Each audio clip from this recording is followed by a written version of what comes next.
Welcome to New Possibilities. I speak truth to power without fear. So, what I'm going to talk about in this video is the debate between Yvette Carnell and Boyce Watkins. Now, Boyce Watkins did a video basically talking about how the racial wealth gap is an illusion.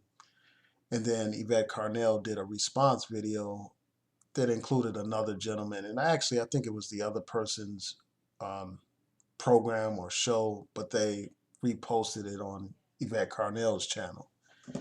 And they raised some great points. But before I get into the points that they raised, I just want to summarize what Boyce Watkins was saying. He was basically saying that black people need to stop comparing themselves to white people. And he also talked about how black people should make the most out of their situation. He talked about how compared to other groups of people, black people have far more. Like black people can't be compared to poor people in other countries, for instance, in developing countries and stuff like that. We have certain benefits in this Western society that people in developing nations don't have. So we have a lot that we can take advantage of, basically. And he was talking about how instead of complaining, we just need to make the most out of our situation. And he talked about how a lot of decisions that black people make are part of the reason why black people are in the economic position that they're in right now. And then he also talked about how we shouldn't be trying to catch up with white people. We should be trying to surpass white people when it comes to economics and all that kind of stuff. And he basically repeated the common theme that you hear a lot of black nationalists say, or these black capitalists say, and that's this notion that black people have great spending power. They have spending power that can be compared to various countries, and we need to harness that power and use that power in a productive way. And basically, he was talking about how we need to save more and use our money wisely, pool our resources, be about collective economics and all that kind of stuff. And he emphasized those things over policy.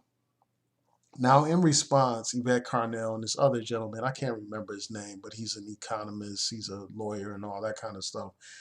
They cited a lot of sources. They cited reports, they cited statistics, just pointing out how this racial wealth gap is real. It's not something that's imaginary. They also talked about how the history of slavery, the history of Jim Crow, all of those things have led to this enormous wealth gap between black people and white people.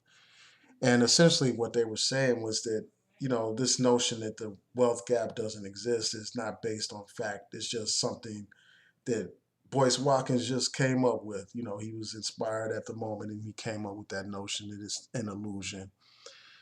And, they talked about policy, like they talked about how by blaming black people for their economic condition just misses the mark. It doesn't deal with the policy issues that need to be changed in order to bring about some kind of equality and all that kind of stuff. So I want to just take some time to talk about this issue for a second. I think that Boyce Watkins means well. I think that he genuinely wants to help out black people, help us out economically. But it just seems like, as someone who has a PhD in finance, someone that had studies business and all that kind of stuff, it seems like they would bring more to the table in terms of the discussion. They would bring more in terms of actual studies. As was mentioned in Yvette Carnell's video, they would bring studies, they would bring statistics, they would bring data to bring home their points. But he doesn't bring any of that. And, this whole notion, I think that in Yvette Carnell's video, they basically dispelled this false notion that people have about black spending power. I mean, there's a lot of mythology that is perpetuated, a lot of feel-good talk, a lot of pep talk that doesn't deal with the harsh reality that black people face in this country, that doesn't deal with the actual problem of wealth inequality in this country. No amount of pep talk will change the reality that black people are relatively without many resources when compared to white people. And if you're going to have a society that's equal as long as we live within American society, you have to compare us to other groups of people. You have to. We don't live in a separate society. We live within American society. And when we see that other people have generated all this wealth and they have all this prosperity compared to black people, that's significant. That's something that needs to be taken into account. And no amount of pep talk, no amount of rhetoric about doing for self will change the basic reality that black people um, are suffering economically. Black people are not prosperous in this country. Black people have far less wealth than other groups of people, white people in particular. And, this whole issue of personal responsibility, they were pointing out how even though, black people in some ways are more financially literate than other groups of people, that doesn't change the reality that black people still have less wealth, significantly less wealth than other groups of people. That doesn't address the fundamental problem. And the thing is, when people like Boyce Watkins, essentially what they're doing is they're promoting the Booker T. Washington type of philosophy. But what they do is they jazz it up, they dress it up in rhetoric of black nationalism when you boil it down to its core, it's nothing but conservatism. It's nothing but pro-capitalism. It's nothing that challenges this capitalist society in which we live. In order to address the fundamental problems that affect black people in terms of the wealth inequality, there has to be fundamental change in policy. And this is something that Boyce Watkins rarely talks about. He doesn't talk about change in policy. In fact, this man downplays this importance of electoral politics. He downplays the importance of groups that are actually engaged in civil rights lobbying and civil rights litigation. This man focuses solely on entrepreneurship. And I don't have any problem with people having businesses. I think that we do need to develop businesses in our community. We definitely do. I mean, it makes no sense that many of the black communities have their economies controlled by people outside of the community. I mean, that's something that Malcolm X talked about a long time ago. And that's a problem that continues to plague us. And that's a very real problem, but you need to have policies in place, government policy in place to encourage black entrepreneurship, for instance, or to create situations where we can close the racial divide when it comes to wealth. You need concrete policies in place to make that happen. And I think that unfortunately, a lot of the talk that Boyce Watkins makes, is nothing but pep talk. It's nothing but rhetoric. It's nothing but hype. And it kind of reminds me of somebody selling snake oil, basically presenting ideas as if they are solutions when in fact they are not solutions.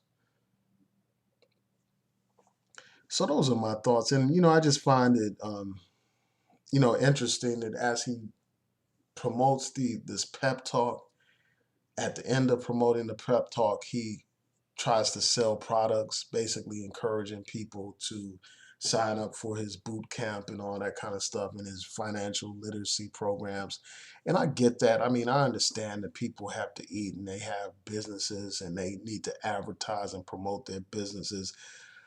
But don't present your business as if it is a solution to the problems that our people face.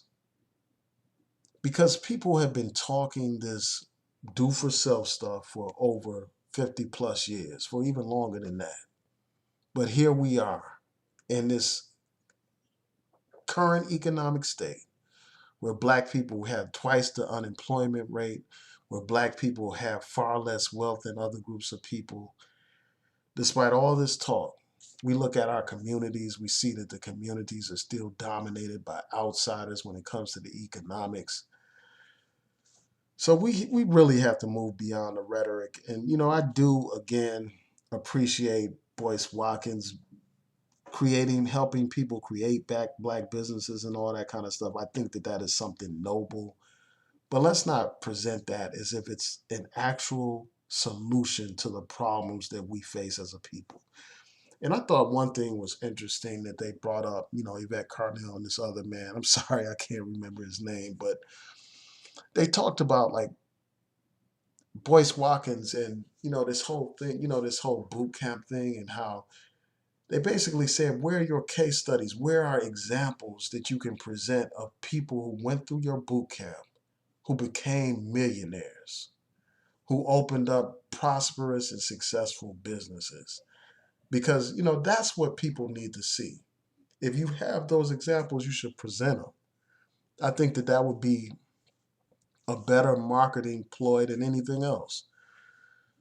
But if you don't have those examples, it's hard for people to really take you seriously in terms of being providing a solution to the problems. I mean, here you have a man who has a PhD in science and um, in finance, but yet he's presenting these ideas without citing any kind of reports, any kind of data, any kind of statistics. And then, they completely dispelled this notion of black spending power.